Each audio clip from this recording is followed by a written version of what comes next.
ভারত পাকিস্তানের মধ্যে এখন বড় সংঘাত বেঁধে যাওয়ার শঙ্কা তৈরি হয়েছে। অল্প সময়ের মধ্যে ভারত সামরিক অভিযান চালাতে পারে বলে গোয়েন্দা তথ্য পাওয়ার দাবি করছে পাকিস্তান।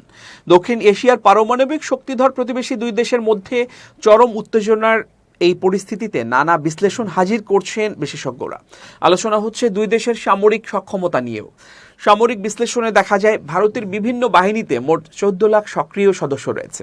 এর মধ্যে সেনাবাহিনীতে 12,37,000, নৌবাহিনীতে 75,500, বিমান বাহিনীতে 1,49,000 এবং 13,350 সদস্য রয়েছে কোস্ট গার্ডে।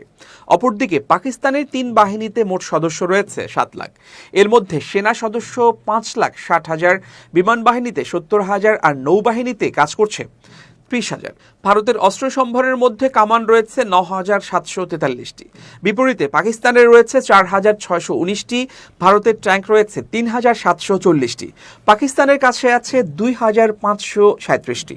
ভারতের যুদ্ধবিমান রয়েছে 730টি আর পাকিস্তানের বহরে রয়েছে 452টি। ভারতের কাছে রয়েছে 16টি সাবমেরিন, 11টি ডেস্ট্রয়ার, 16টি যুদ্ধজাহাজ এবং 2টি বিমানবাহী রণতরী। পাকিস্তান নৌবাহিনীর কাছে রয়েছে 8টি সাবমেরিন এবং 10টি যুদ্ধজাহাজ।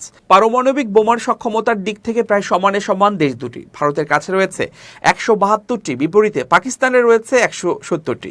কাশ্মীরের পেহেলগামে গত 22 এপ্রিল পর্যটকদের ওপর হামলার ঘটনা ঘটে, তাতে 26 জনের প্রাণহানির ঘটনা ঘটে। ওই হামলার পর দক্ষিণ এশিয়ার পারমাণবিক অস্ত্রধারী দুই প্রতিবেশী রাষ্ট্রের সম্পর্কের আরও অবনতি ঘটে।